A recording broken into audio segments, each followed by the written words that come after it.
4 o'clock when they are going direct traffic for a morning, that's it. And it are going good. Move, yo. Check out come away.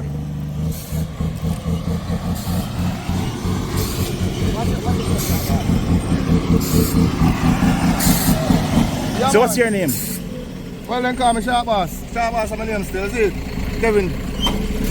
And you don't know we have to do a good thing for this. Everybody come at this man ask them about pay.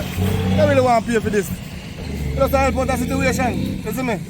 I make the thing run smooth.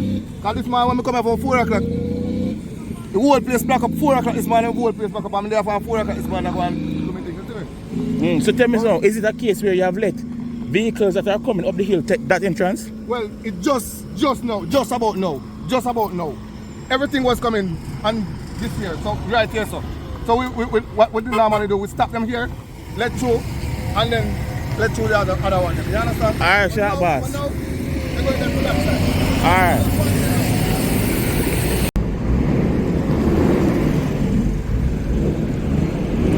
This is the top of Spur Tree Hill.